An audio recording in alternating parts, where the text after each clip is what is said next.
Hello, everyone. I'm your sleep sinners for tonight, here to guide you into a peaceful and mysterious slumber.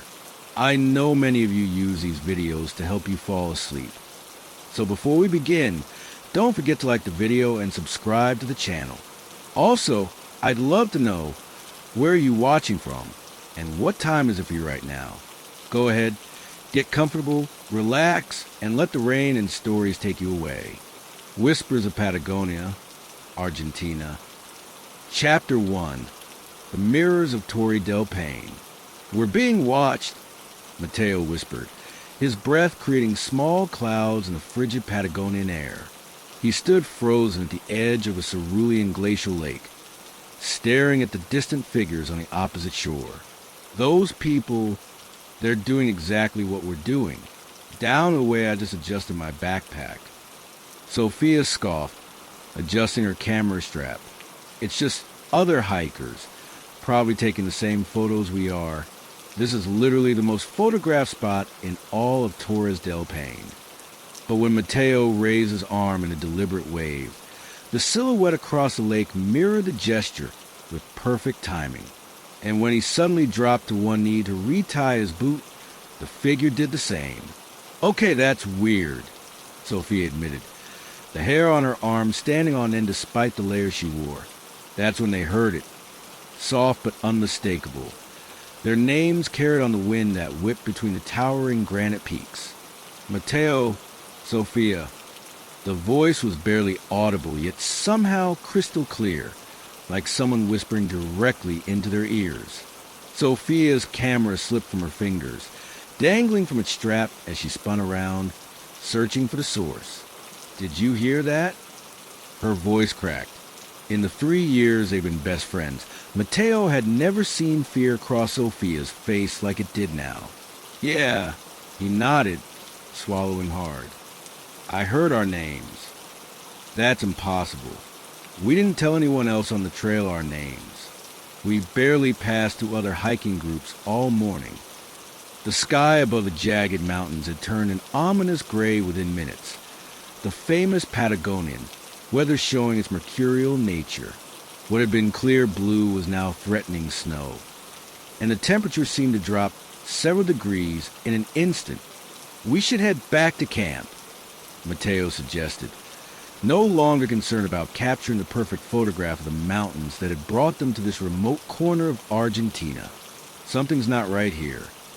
As they turned to leave, both gasped simultaneously. Where the path back had been, a well-marked trail they'd followed for 3 hours that morning, was now only dense, unfamiliar forest. Behind them, across the lake, the figures remained, standing perfectly still, watching. This isn't happening, Sophia whispered, gripping Mateo's arm so tightly it hurt. That's not possible.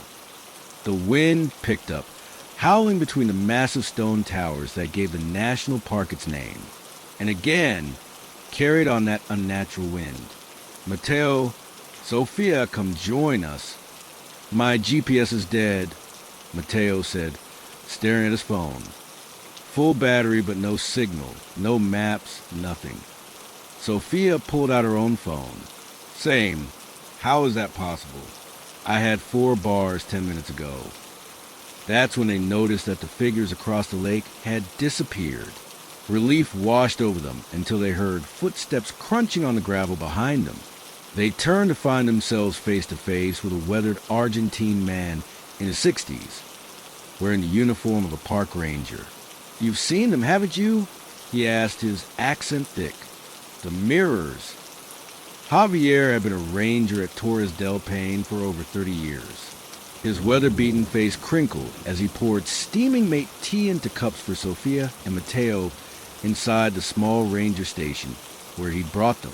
Every few years they appeared, he explained, settling into a chair that creaked under his weight. The locals call them Los Espejos, the mirrors. They reflect whoever looks upon them.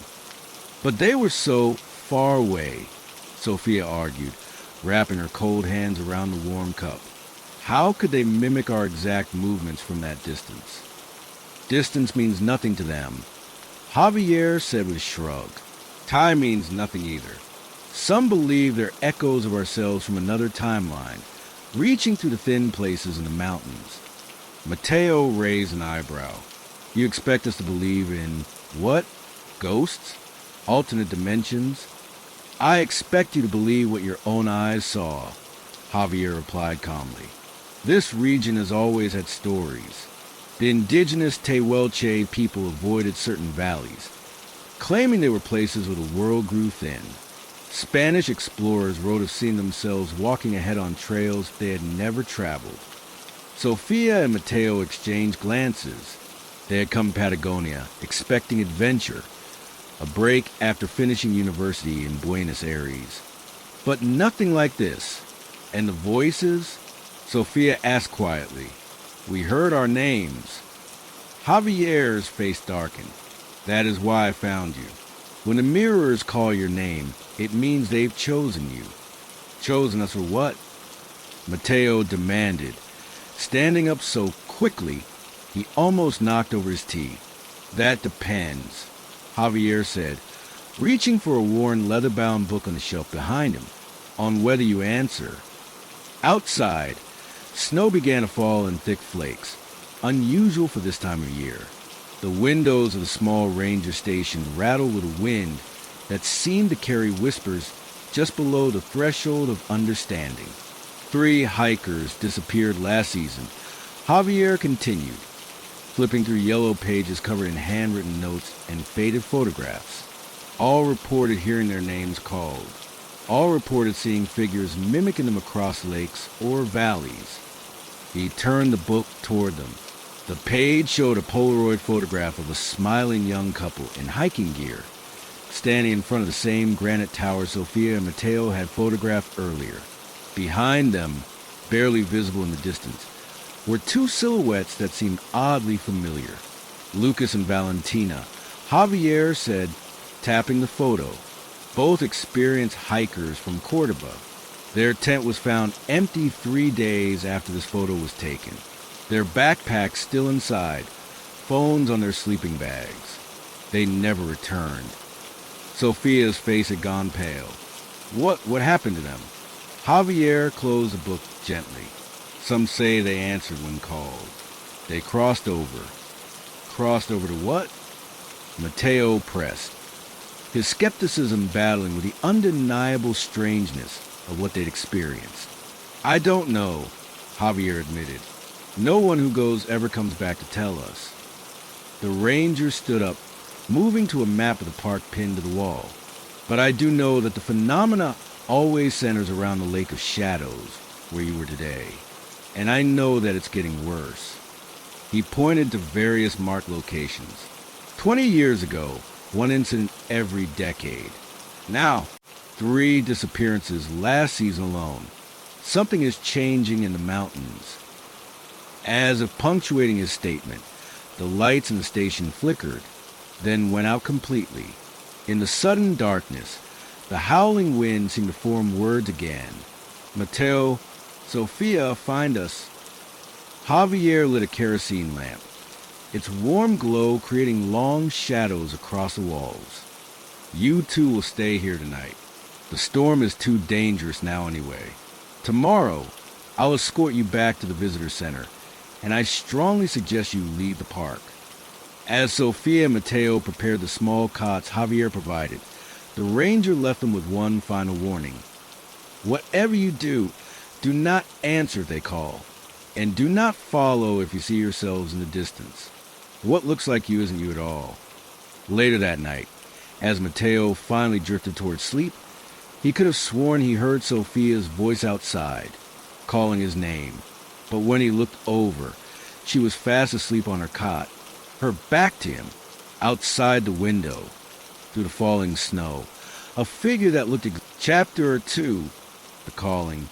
Dawn broke over Torres del Paine with a pristine clarity that made the previous day's unsettling events feel dreamlike. Sofia stood outside the ranger station, breathing in the crisp morning air that tasted like renewal. The storm had passed, leaving behind a landscape transformed. Every tree, rock, and blade of grass encased in a delicate layer of frost that sparkled under the rising sun.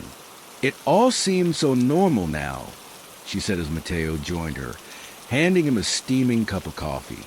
Maybe we just freaked ourselves out. Mateo took a sip, wincing at the bitter taste. Then we both hallucinated the same thing? And what about Javier's stories? The missing hikers? Sophia shrugged, her photographer's eye drawn to the way light caught the ice crystals on a nearby pine.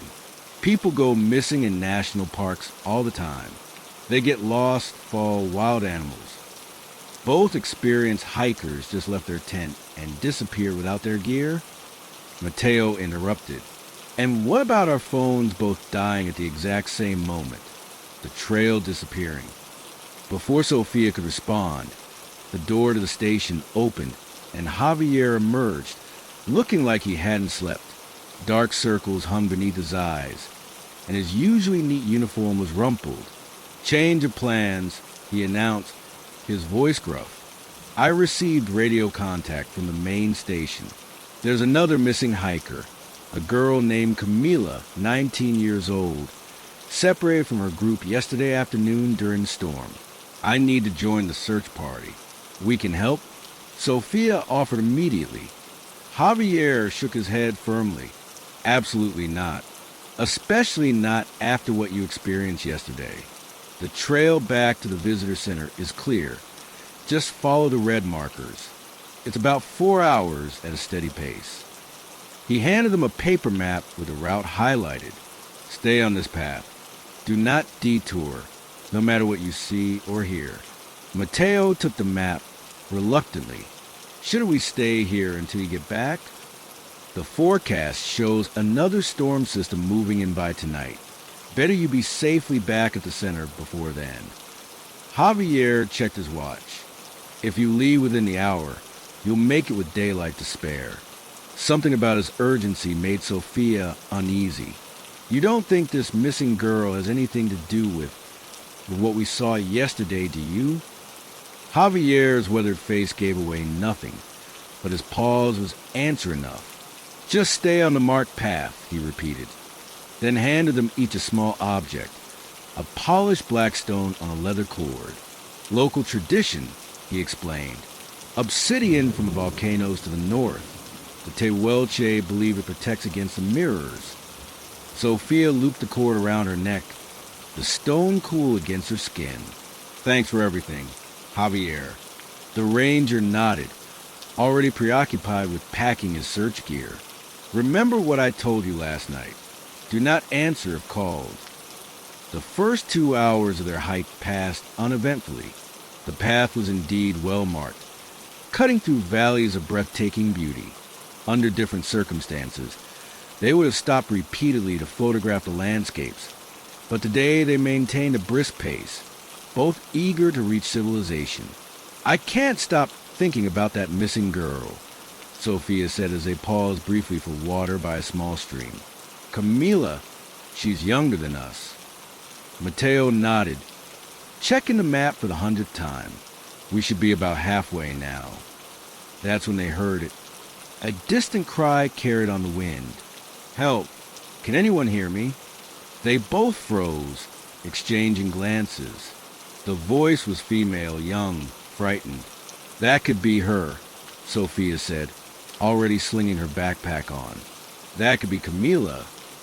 Mateo grabbed her arm. Wait, remember what Javier said? Stay on the path, no matter what we hear. That's a person who needs help, Mateo. Not some supernatural mirror thing. A real person.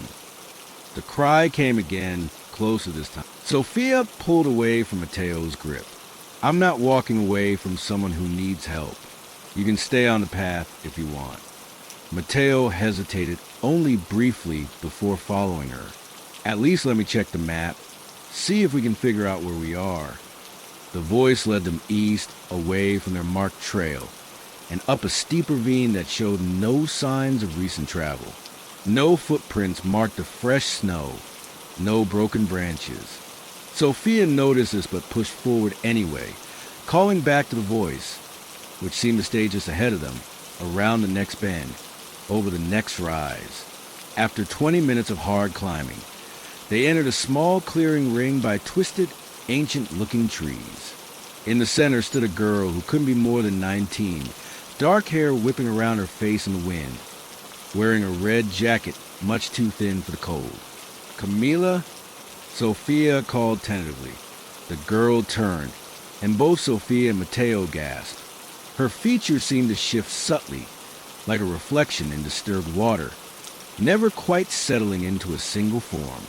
"You came," the girl said, her voice no longer frightened but filled with eerie delight. "You answered when called." Mateo grabbed Sophia's hand. "We need to go. Now." They backed away slowly, but the trees behind them had somehow closed ranks, forming an impenetrable wall of trunks and branches. "Don't you want to see?" the girl asked, her form blurring at the edges. "Don't you want to know what's on the other side?" "The other side of what?" Sophia demanded, trying to sound braver than she felt. The girl smiled, and her teeth seemed too numerous, too sharp. "The thin place, the crack between worlds. It's been here so long, growing wider year by year. Soon it won't matter if you answer or not. Everyone will see what's on the other side." The air around them grew heavy, charged like the moment before lightning strikes. The obsidian stone against Sophia's chest grew warm, then hot. "I'm not Camila," the girl admitted, her form growing less distinct by the second, but she answered too. "She's with us now. She's so happy here." From the trees surrounding the clearing, more figures emerged, or rather, seemed to coalesce from the shadows themselves. All had that same fluid quality, like reflections in disturbed water. And among them, Sophia and Mateo recognized themselves, perfect duplicates watching with hunger in their eyes. "Time to join us," the not Camila said, extending a hand that seemed to elongate unnaturally. "Step through, become more than you are." The stone around Sophia's neck burned now, almost unbearable against her skin. On impulse, she grabbed it and held out toward the approaching figures. "Stay back," she shouted. The effect was immediate. The figures recoiled, their forms rippling with what might have been pain. The not Camila hissed, the sound more animal than human. "That doesn't belong here," she spat. "That's from the Fire Mountains. It holds you to your side." Mateo followed Sophia's example, gripping his obsidian stone. "Show us the way back to the path," he demanded, surprised at the steadiness in his voice. For a moment, nothing happened. Then, reluctantly, the figures parted, revealing a narrow opening between the trees that hadn't been there before. "This isn't over," the not Camila warned as they backed toward the opening. "The thin place grows wider every day. Soon, no stone will keep our worlds apart." "Run!" Sophia yelled, and they bolted through the opening, branches scratching at their faces and hands as they plunged down the hillside, not stopping even when they hit the marked trail again, not slowing until the clearing and its inhabitants were far behind them. Only when they could run no more did they collapse onto a fallen log, hearts pounding, lungs burning with the cold air. What was that?" Sophia gasped between breaths. Mateo shook his head, unable to form an answer. The obsidian stone had grown cool again against his chest. "We need to warn Javier," he said finally. "Those things, they're using the missing girl to lure others." Sophia nodded, pulling out her phone on instinct, then remembering it was useless. "We need to get back to the visitor center first. Tell them about Camila." They set off again, moving as quickly as their exhausted legs would allow. Neither spoke of what would have happened if they'd stepped forward instead of back, if they hadn't had Javier's obsidian talismans. The sun was starting its descent when they finally caught sight of the visitor center in the distance, its wooden structure a welcome sign of civilization. But as they approached, Sophia grabbed Mateo's arm, pointing. "Look," she whispered. In the parking lot stood a ranger's vehicle, and beside it, loading gear into the trunk, was Javier. But something was wrong.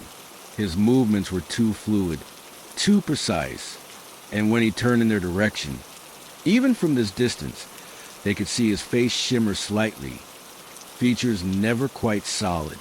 "That's not Javier," Mateo breathed. Sophia's mind raced. The real search party. They don't know what they're walking into.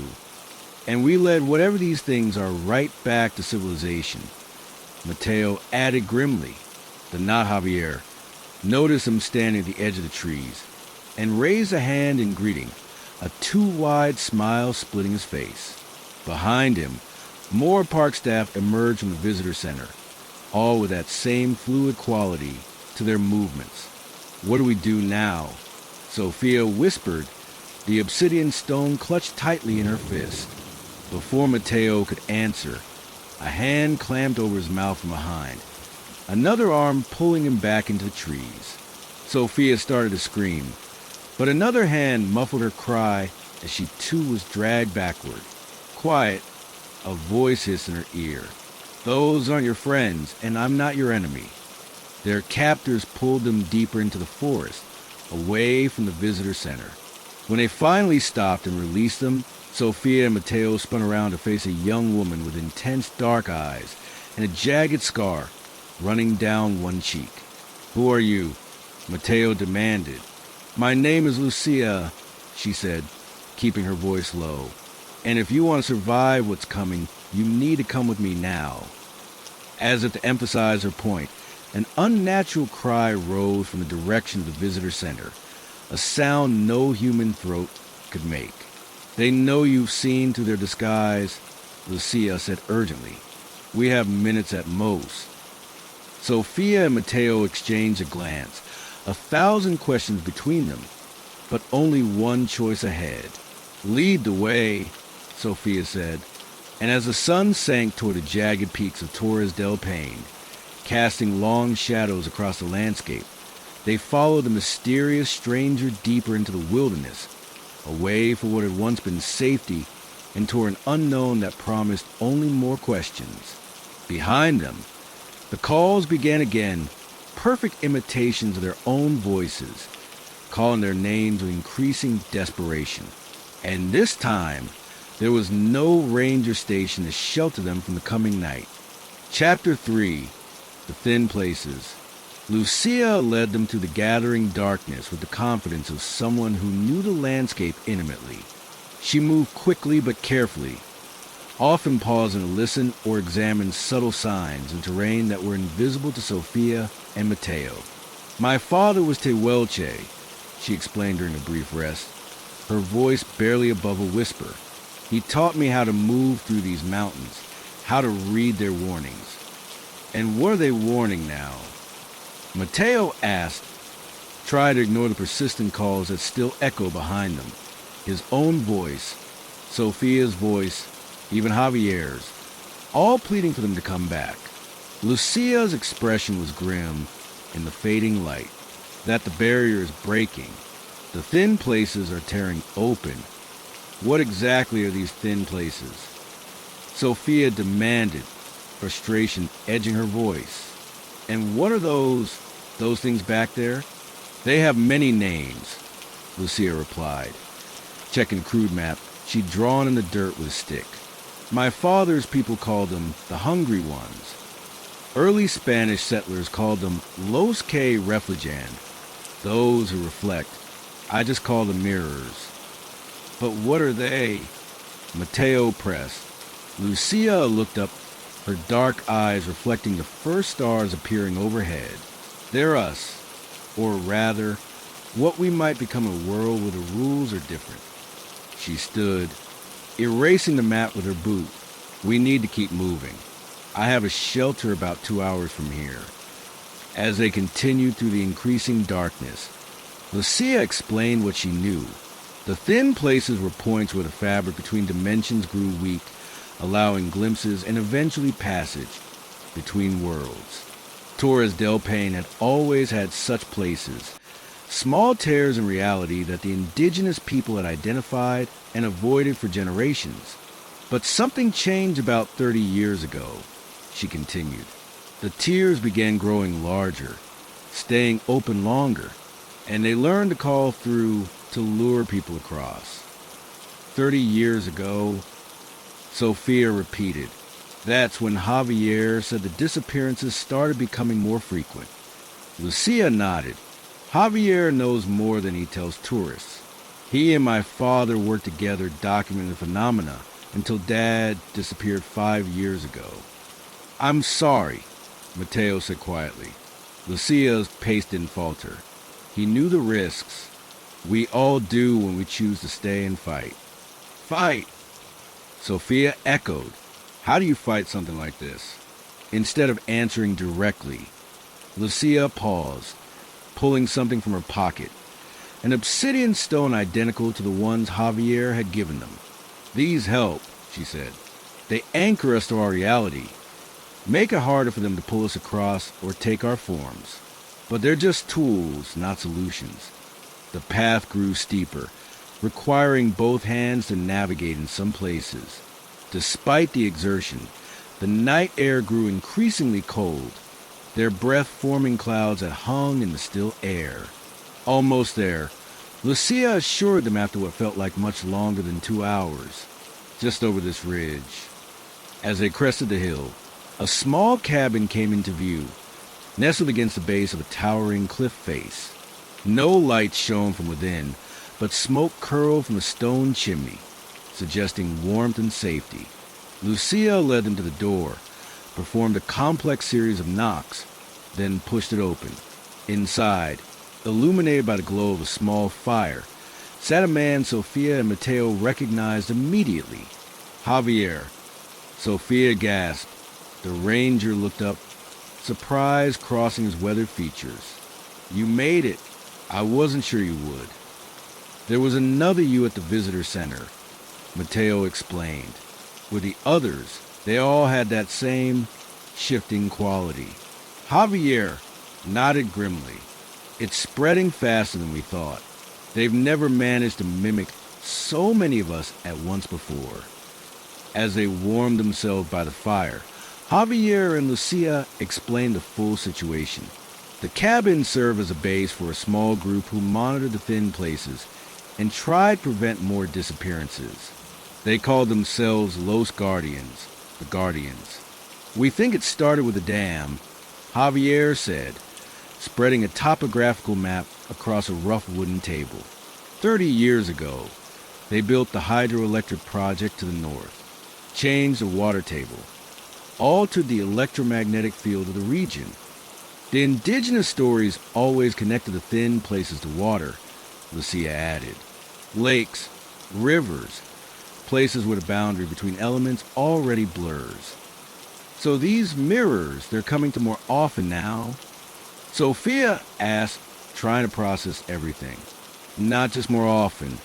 Javier said gravely, they're staying longer, maintaining our forms better, learning to blend in. And they're organized now, working together with purpose. What purpose? Mateo asked, though part of him didn't want to know the answer. Lucia and Javier exchanged glances. We believe they want to widen the tiers permanently, Lucia finally said. Create a permanent bridge between our worlds. But why? Sophia pressed. Resources, perhaps. Javier speculated. Their world seems depleted somehow, or maybe they simply want to expand to consume. We don't fully understand their motives. What we do know, Lucia interjected, is that they need human connection to stabilize the crossing points. That's why they mimic us, call our names, try to establish emotional bonds. Each person who answers strengthens their hold on this reality. Sophia felt a chill that had nothing to do with the mountain air. That girl, the one pretending to be Camila, she said the thin place is growing wider every day. Javier nodded grimly. And now they've taken over the visitor center. Dozens of tourist staff. all potential anchors for whatever's trying to come through. So, what do we do? Mateo asked, determination replacing his earlier fear. There must be a way to fight back, to close these thin places. There might be, Lucia said hesitantly, looking to Javier for confirmation. The ranger sighed heavily. It's risky, and it will require going to the source, the Lake of Shadows where you first saw them. The largest tear is there, Lucia explained. If we could close it, the others might weaken too. And how exactly do we close a tear in reality? Sophia asked skeptically. Javier moved to a trunk in the corner of the cabin, unlocking it with a key he wore around his neck. From within, he withdrew an object wrapped in red cloth. Unwrapping it carefully, he revealed a stone bowl carved with intricate spiraling patterns, ancient and worn smooth by time. This belonged to Lucia's father, he explained. It's been passed down through generations of Tehuelche spiritual leaders. According to their traditions, it can be used to stitch the worlds back together, but only at the point where they're most connected. The Lake of Shadows, Mateo guessed. Javier nodded. During the solstice, when day and night are in perfect balance. The solstice? Sophia checked her watch. That's tomorrow, which is why we need to leave at first light. Lucia said firmly, the lake is a 6-hour hike from here, and we need to arrive before sunset. But the visitor center, Mateo objected. All those people, shouldn't we warn them somehow? If we succeed tomorrow, it won't matter, Javier replied. Without the main tear to sustain them, the mirrors won't be able to maintain their forms in our world. And if we fail? Sophia asked quietly. Lucia's expression was solemn. Then nothing else we could do would make a difference anyway. They set out before dawn, the sky still dark and star-filled above them. Each carried a pack with essentials, water, food, first aid supplies, and extra layers for the unpredictable mountain weather. At Lucia's insistence, they all wore their obsidian stones openly around their necks. They'll know we're coming, she warned as they navigated the difficult terrain. They'll try to confuse us, separate us.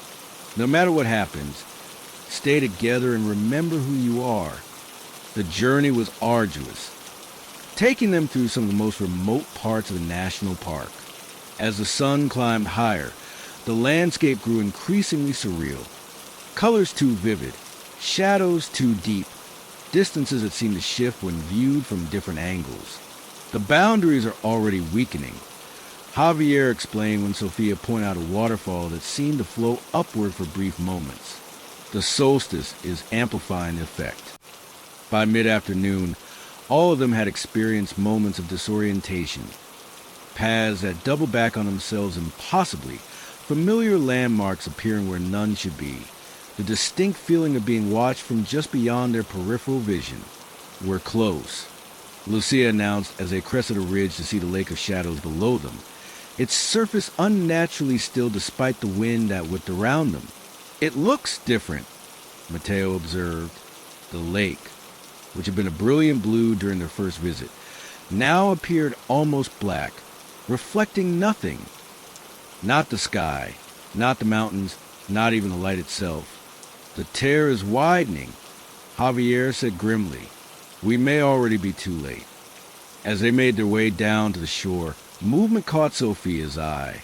Across the lake, figures had appeared, dozens of them, standing motionless, watching. Among them, she recognized the not Camila, the not Javier, and perfect duplicates of herself and Mateo. Don't look at them, Lucia warned sharply. Focus on what we came to do.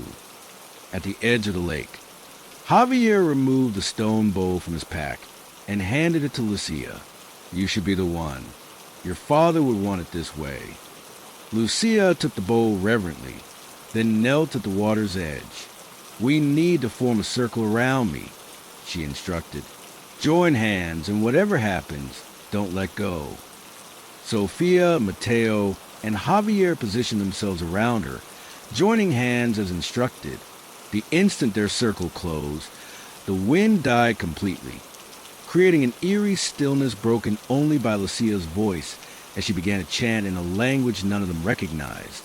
Across the lake, the figures began to move, gliding across the surface of the water without creating ripples, approaching with unnatural speed. "They're coming," Mateo warned, his grip tightening on Sophia's hand. "Let them," Javier replied steadily. "Just hold the circle." Lucia dipped the bowl into the lake, but instead of filling with water, it seemed to fill with darkness itself, a liquid shadow that moved with purpose, swirling within the ancient vessel. She continued her chant, her voice growing stronger as the bowl grew heavier in her hands. The first of the mirror beings reached the shore, and Sophia gasped as she found herself staring into her own face, perfect in every detail except for the eyes, which swirled with the same darkness that filled the bowl. "Sophia," her duplicate called, its voice an exact match for her own. "Don't you want to know who you could become? Don't you want to see what lies beyond the boundaries of your small existence?" Around the circle, each of them faced their own reflection, each tempted with personalized promises. Mateo, his double crooned, "Think of the photographs you could take, the stories you could tell. No one has ever captured images from between worlds before." Javier, the ranger's duplicate, offered, "Join us and find your lost colleagues. They've been waiting for you." "Lucia," a voice called, and Sophia saw the young woman falter briefly in her chanting as a figure approached that could only be her father. "Mihija, I've missed you so much." The darkness in the bowl began to rise, defying gravity, forming a spiraling column that connected to the sky above. The air around them grew heavy, charged with electricity, and the ground beneath their feet trembled. "Whatever they promise you, it's a lie," Javier shouted above the rising wind that had returned with supernatural force. "Hold the circle." The mirror beings pressed closer, their forms becoming less distinct as they approached, edges blurring into shadow. They surrounded the circle completely now, a wall of shifting darkness punctuated by familiar faces that flickered between recognition and alien otherness. In the center, Lucia raised a bowl above her head, still chanting, the spiraling darkness now connecting earth and sky through her hands. Her voice cracked with a strain, but she continued, tears streaming down her face as her father's duplicate reached out to her. "Now!" she cried suddenly, her voice cutting through the chaos.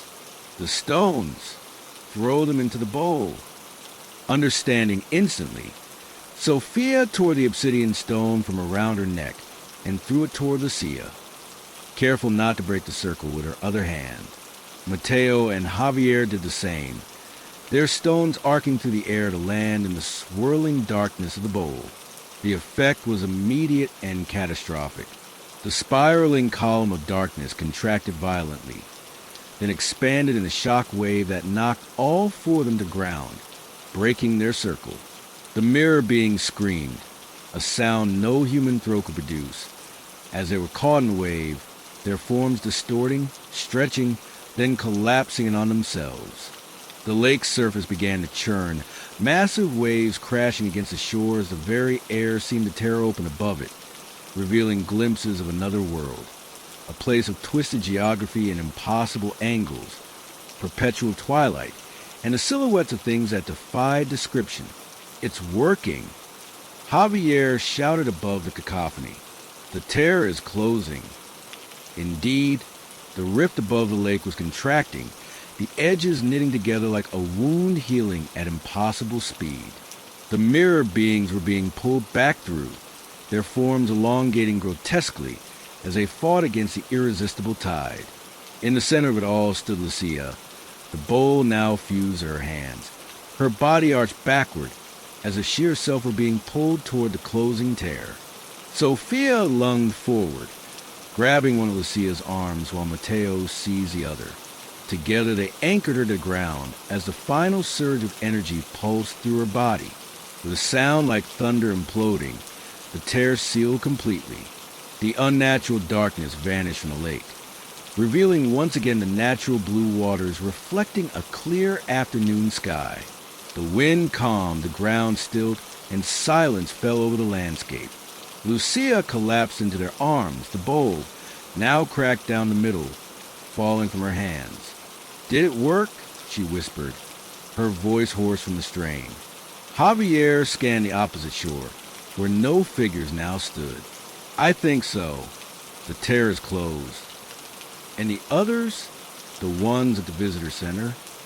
Mateo asked.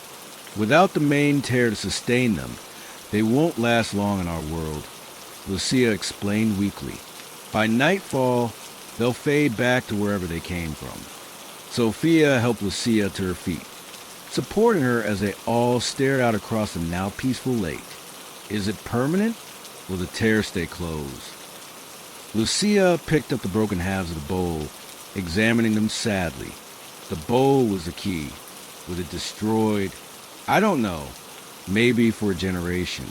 Maybe forever. Or maybe just until the next solstice.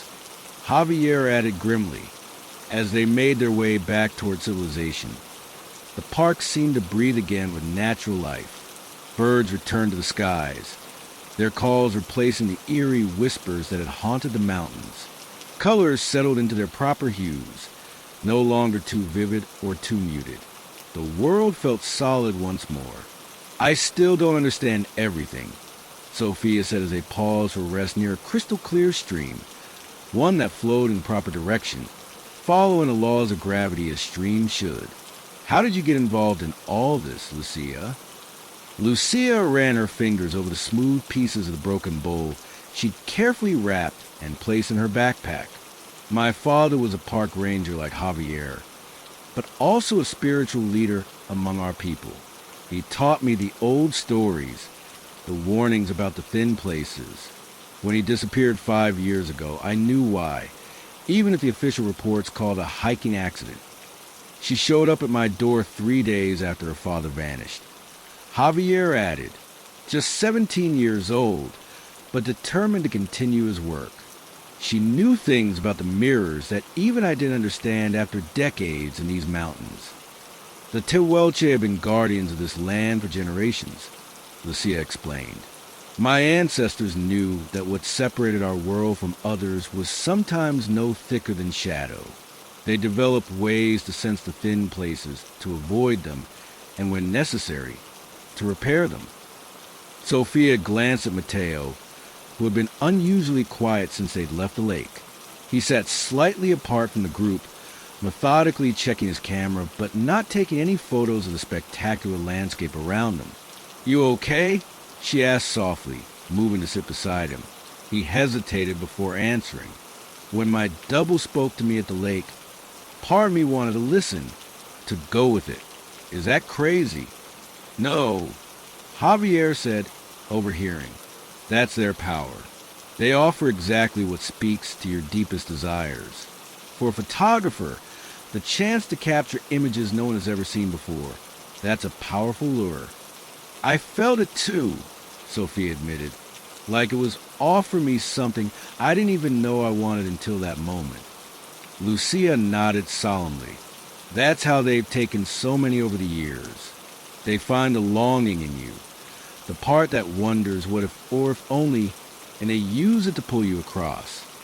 The sun was beginning its descent toward the jagged horizon as they approached the visitor center. From their vantage point on a ridge above the complex, they could see park rangers and tourists moving about normally, no sign of the unnatural presence that had infiltrated just the day before. "Should we tell them what happened?"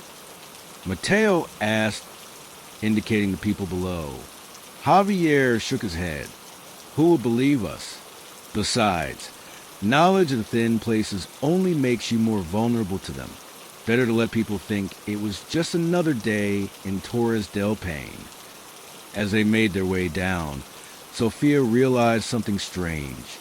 The people who were taken by the mirrors, Camila, the hikers from last season, what happens to them now that the tear is closed? A shadow crossed Lucia's face. They remain on the other side. The closing of the tear doesn't bring back those who have crossed. So they're just trapped there forever? Mateo asked, horrified. We don't know, Javier admitted. Perhaps they become like the mirrors themselves now. Perhaps something else entirely. The weight of this reality settled over them as they reached the visitor center. Park staff greeted Javier normally, with no indication that anything unusual had occurred. No one mentioned a search for a missing girl named Camila. I need to report in, Javier told them, his ranger persona slipping back into place seamlessly. You three should get some rest. There's a shuttle to Puerto Natales in an hour if you want to leave the park tonight. Sophia looked at Mateo, a silent question passing between them. After everything they'd experienced, the thought of simply returning to their planned vacation itinerary seemed impossible. Actually, Mateo said, turned to Lucia, we'd like to help. If there's more to be done, more to understand about these thin places. Lucia studied them for a long moment. The work is never really finished. Even with the main tear closed, there are others, smaller, less dangerous, but still needing to be monitored. And the bowl is broken, Sophia pointed out. If another major tear opens, how will it be closed? There are other artifacts, Lucia replied. Other guardians in different parts of the world where thin places exist. My father was part of a network, people who recognize the signs, who know what to watch for. We want to be part of that network, Mateo said firmly. We've seen what's out there. We can't just walk away and pretend it didn't happen. Javier exchanged a glance with Lucia, who nodded slightly. It's not an easy path, he warned. Once you begin to see the thin places, you can never unsee them. And the mirrors, they'll remember you. They'll recognize you as enemies now. All the more reason we should know how to protect ourselves, Sophia insisted. And others. As the sun set over Torres del Paine, painting the granite towers in shades of gold and pink, the four of them stood together, unlikely allies bound by an experience few would ever understand. My cabin has room for two more, Lucia offered. If you're serious about learning, we can begin tomorrow. Sophia reached Mateo's hand, finding it already extended toward hers. We're serious. 1 year later. Sophia stood at the edge of another lake, this one in the remote highlands of Scotland. Mist curled across the surface of the water, occasionally forming shapes that seemed almost deliberate before dissolving back into formlessness. Anything? Mateo asked, joining her at the shoreline, his camera hanging in use around his neck. They had quickly learned that something should not be captured on film. Nothing conclusive, she replied, touching the new obsidian stone she wore. Crafted by Lucia's hands, charged with purpose and protection. But the local stories matched the pattern. After leaving Torres del Paine, they had spent 3 months with Lucia and Javier, learning everything they could about the thin places, the signs to watch for, the methods of protection. Then, with their blessing, they had set out to find others, both guardians in thin places, around the world. Their university friends thought they had lost their minds, abandoning promising careers to travel to the most remote corners of the globe with no apparent purpose. But each location they visited connected them to others who knew, who had seen the mirrors, who kept the old knowledge, who stood watch at the boundaries between worlds. Sophia's journal, once filled with travel observations and photography notes, now documented signs of thinning, atmospheric anomalies, temporal distortions, reports of people seeing themselves in impossible places. Mateo's photographs, when he did take them, focus on subtle markers, certain patterns of light and shadow, rare atmospheric conditions, locations where magnetic compasses behaved erratically. The locals say this place has been active for centuries, Mateo noted, consulting the small leather-bound book they'd been given by an elderly woman in the nearby village. But always in small ways, whispers, glimpses, Nothing like what we saw in Patagonia. That's why we're here, Sophia reminded him, to keep it that way. The network had grown in the past year. Guardians sharing information across continents, monitoring sites where the boundaries between worlds grew thin. The closing of the major tear at Torres del Paine had bought them time, but not eternal safety. Other tiers were forming, some small, some potentially devastating, as the mist thickened around them. Sophia thought she heard something, the faintest whisper of her name carried on the highland breeze. But she knew better now than to answer or even acknowledge it. Instead, she gripped her obsidian stone and focused on solid ground beneath her feet, the real world around her, the person beside her. They're still out there, she said quietly, still watching, still waiting for another chance. Mateo nodded, his expression serious but no longer frightened, and will be waiting too, as they turned to leave the lakeshore, heading back to the village where they would meet another guardian. Sophia glanced back once. For just a moment, she thought she saw a figure standing in the mist across the water. Figures that looked exactly like herself and Mateo, watching with hungry eyes. But she knew now not to call to them, not to answer if called. She knew the difference between a reflection and an echo, between what was real and what only wished to be. The whispers of Patagonia had taught them that some calls should remain unanswered, some doors remain closed, some boundaries respected, and as guardians of those boundaries, they would ensure that the hungry ones stayed on their side of thin places, that the mirrors reflected only what stood before them, nothing more. Behind them, the mist settled back into natural patterns, the whispers faded, and the world continued turning, save for another day for what lurked just beyond the veil of reality, in the shadows between worlds. 5 years after their first encounter with the mirrors, Sophia and Mateo returned to Torres del Paine. They came not as tourists this time, but as experienced guardians. Their knowledge of thin places now extensive, their senses attuned to the subtle signs of thinning. Javier had retired from the park service, but still maintained his cabin in the mountains. Lucia had established a network of local guardians, young Tehuelche men and women who combined traditional knowledge with modern technology to monitor the boundaries between worlds. The lake has been quiet, Lucia told them as they hiked familiar trails. No sightings, no calls, no distortion since we closed the tear. And the visitor center? Mateo asked.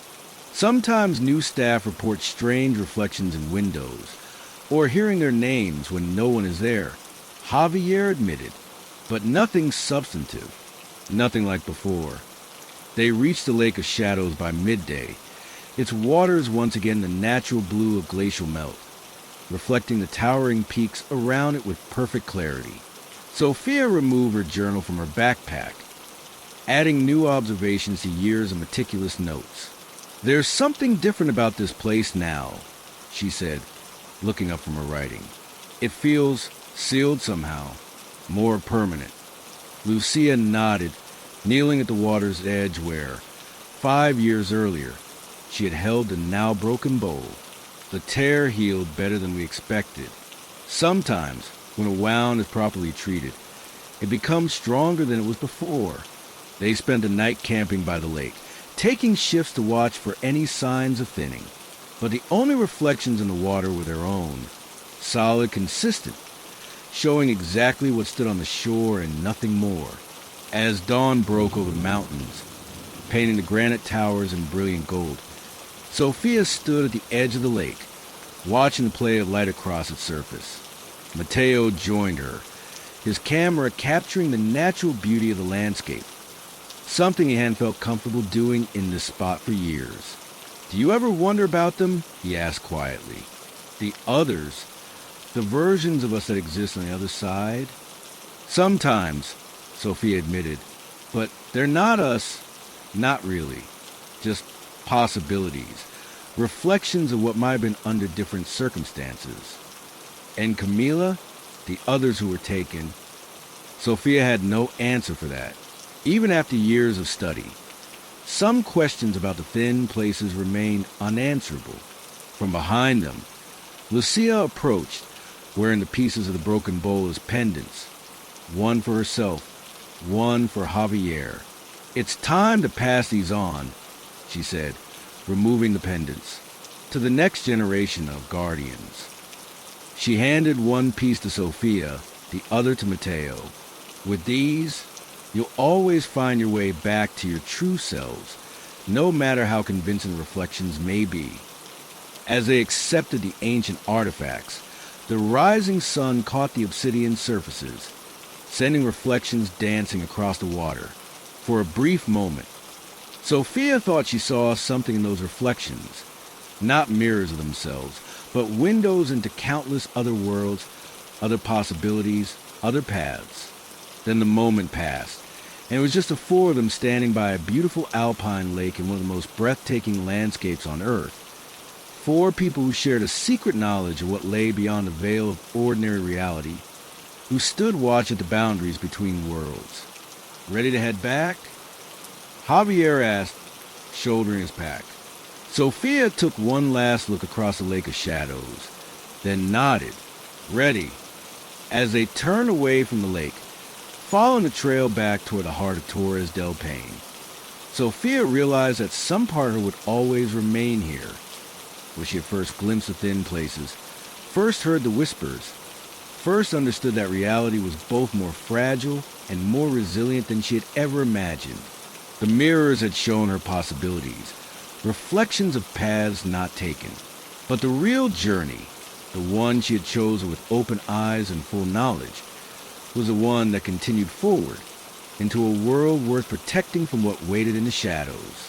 Behind them, the lake remained still and peaceful, reflecting only the mountains and sky above, at least for now, at least until next time the veil grew thin. And when that time came, they would be ready, guardians of the boundaries between worlds, keepers of the whispers of Patagonia. The end.